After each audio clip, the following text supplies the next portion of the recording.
Хай дээр. Та нар саяхан нарны нөгөө талаар өнгөрөх солиор хар хэргийн хүлэг байж магадгүй гэдэг мэдээг харсан байх. Яг гоо тийм юм байх боломжгүй гэдгийг Эрдэнэтэд баталчихсан л да. Гэхдээ энэ санаа шингэсэн нэг кино байна.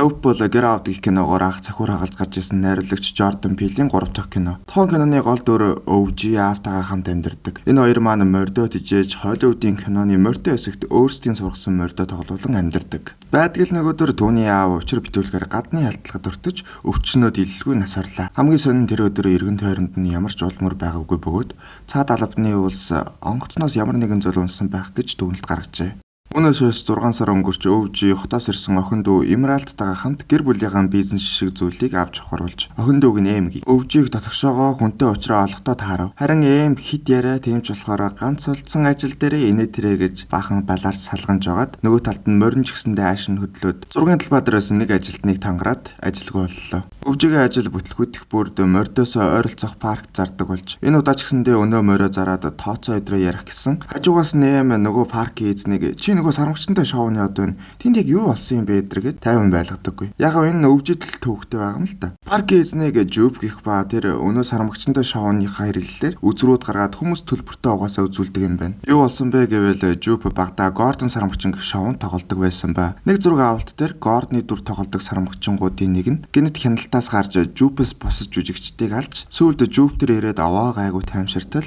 гаднаас орж исэн хамгаалтын ажилтан алаад хайчихаж.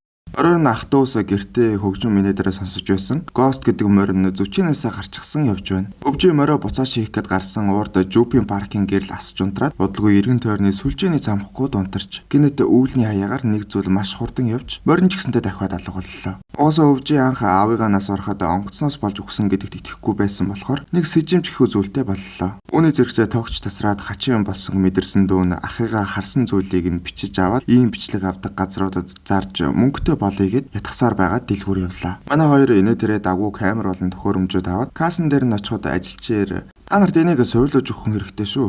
Манай давхар ийм үйлчлэгөө зүйлдэг юм гээд зөвчөөр нь очихоор боллоо. Би энэ кассын ажилтан Wi-Fi гинэ. Wi-Fi ч эм шиг яриа нөхөр. Инээ тэрэ юм ярьж байгаад камер суулгаад та нар нөгөө тоонуудтай жижигхэн гаруудыг бичих гэж байгаа юм. Би тусалж чадан шүү гэхэд манай хоёр ч үгүй гэсээр царай өгөлгүй явууллаа. Оройн зөвчөөд нь юм дуурайд байхаар нь очтол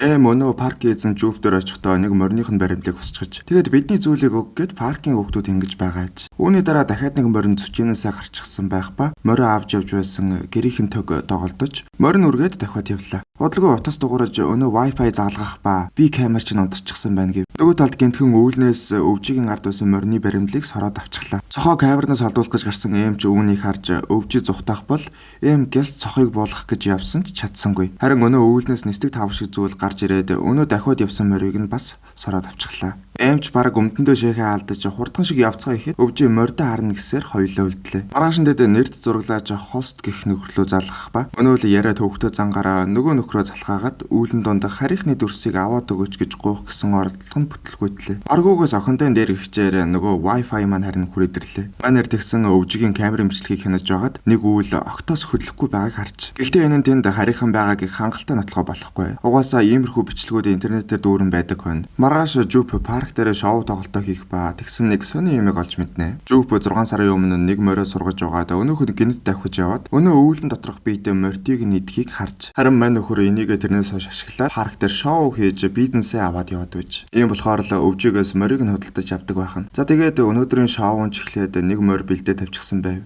Тэгтэл өнөө биет өвлнөөс гарч ирээд бүх хүмүүсийг энэ удаа сороод авчихлаа. Дараагийн хэсэг дээр хүмүүс нэгэн хоолоогоор орилон чарлаантайгаар сорогдон орж байна. Энэ үйл явдлын дараахан өвжи парк дээр ирэхэд өнөөх ганцхан морин л үлджээ. Манайр алсуурах нар морио дуудсан ч нүд ирэмхийн зур өнөө биет ирж дахин эргэн тойрныг хуйлруулан сорлоо. Нэг сэрхэд бүрий болчихсон аз болгоод морин байж байна. Ингээд морио очиод гэрийн зүг явлаа. Нөгөө талд Wi-Fi камер эдрээс сэргээчгээд явах гэсэн дахин сүлжээ тасалтаж манер хар хурдаараа байшин руу орлоо. Удалгүй бороо орж байшингийн дээр өнөө бит ирж эргэн тойронд хүмүүсийн орилон хашгираанд дуулдаж удалгүй хүмүүсийн эдэл хэрэглэлээр дүүрэн бороо орлоо. Өвжөөж гэрийнхээ наа нэрчгсэн байсан ба түүний машины өмнө нөгөө морин баримл нь унлаа. Ингээд нэг л мэдхэд үүр цааж буцаад машинаас эхлэв. Өвжөөж машинаа бэлдээд өнөө хоёр нь үлдэн үлдэхгүй гэж маргасаар гарч ирлээ. Тэгтэл өнөө бит яг дээгүр нь нисэж эхэлдэг. Энэ үед өвжөө мордийнхоо яг их зурдаас харж болдоггүйг санан магадгүй тэдэн лөө харахаар өөрийг нь олж байгаа байх гэж бодоод доош харсан, харин энэ нь бүтэлтэй болж манай хэд арай гэж зүхтлаа. Иймэрхүү юм үзсний дараа энэ хэд яг болцгох гэсэн нэг дуудлага ирж байна. Манай хоёр өмнө нь нөгөө ярьж байсан алдартай зураглаач холстон байлаа. Парк тулсан хэрэг мэдээгээр гарч түүний нүдэнд өртөөд тэгээд наашаа ирж л дээ. Тэр ч гэсэн аль хэдийн хөдөлгөөнгүй үлийг харчихсан байв. Манай хэд харин биетийг жин жакет гэж нэрлэх ба тэр хүн болон адуу гэдэж босод эд зүйлсийг гаргаж хайсангаас харуул энэ нөхөр махчин. Харин эртэд эдсэн хиймэлмөр түүнд нь холбоотой уяа эдэр цагаан хоолойд нь дулаад уурыг нь хүргэж шоуун дээр хүмүүсийг идсэн байх гэдэг дүгнэлт гаргалаа. За тэгээд манай хэд нэг юм сэтэн хийлдэг бүжигчдийг дэлгүүрийн урдлаа сулгаалаад талбайд сойрлуулдаг. Хэрвээ бүжигчд хийгүү болвол жин ирж байгааг мэдэх юм. Харин холст хальсаар ажилдаг камертаа ирсэн. Энэ нь ямар нэг цахилгаан оронд доголдохгүй тул ганц баталгаатай төхөөрөмж нь байгаа аж. Wi-Fi маань бичлэг хийхин тулд өчнөн хальс ажилласаа хуслаа. Ингээд төлөвлөгөөгөөр өвжий талбайд жиний анхаарлыг татан гаргаж ирээд бусдын түүний бичлэгийг хийх аж. Маргааш холст Wi-Fi-нар толгод дээр эм байшинда өвжий талбайд гарлаа. Тэгсэн нэг мотодо нөхөр хүрээд ирсэн нь ТV-гийн мэдээ бэлтгэгч баг яажээ. Эм битгий парк руу яв гэж түүнийг ятгсан ч явх үеэр нь бүжигчд унаж ихснээр өнөө нөхрийн мотооч ажиллагаагүй болж онголдлоо. Уг нь өвжий түүнийг аврах гэж очсон ч өнөө нөхөр зураг авахаас нааш явахгүй гэсээр харийнхны хоол боллоо. Өвжий доошоо харж харин өнөө нөхрийн үхүүдхийн орлох дуунаар жин бүжигчдийг сорж байна. Тэгээд өвжий малгайгаа өмсөн түүний харанд өртлөө. Манер малгайныхаа ард хүн шиг харагдуулах гээд хоёр нүд хийж хичээлдэ. Ингээд жинч түүнийг яг араас нөхөөсөөр ойртон ирэхтэн түүний идэж чадахгүй гаргасан тугтай уяаг мориндоо холбон шороо босох үеэр мориноосоо буун амбарт нугдаад үлдчихлээ. Жинч морийг идэлгүй үүс дунд буцан ороод алга боллоо. За нэг юм дүрсийг нь амжилттай авлаа гэж байтал холст үүл рүү хараад бид боломжгүй хүртэх хэрэггүй байж гисээр камера аваад уулын орой гарлаа. Тэр үүс рүү харан бичиж эхлэхэд жинч гарч ирээд түүнийг сорон идлээ. Дараа нь тэр Wi-Fi-ийн эргэн тойрон сорогч манер өөрийгөө ороосон гялгар ууд болон төмөр утсан хашааны ачаар амгарлаа. Нөгөө талд эм доош харан байшингаасаа гарч зүхтагч жин түүний зүг ирж байна. Тэгсэн өнөө жиний жинхэнэ дүр төрх гарах ба ёстой цэцэг шиг амтан аж. Өвжөө харин түүнийг анхаарлыг татаж өөрийгөө золион дүүдээ өнөг сэтгүүлчийн мотогоор зүхтах боломжийг олголоо. Эм нэг юм цэглийг унаж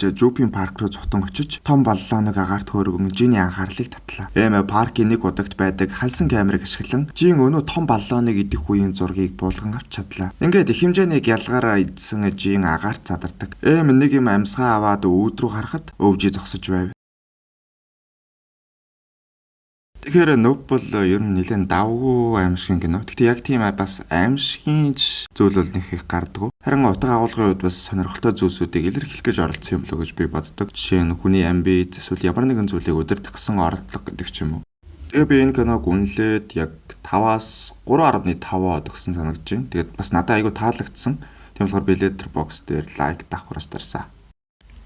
Тэгэхээр кино recap таалагдсан бол та манай сувгийг дэмжин subscribe дараарай, мөн донешн өгөх боломжтой гэл бариад.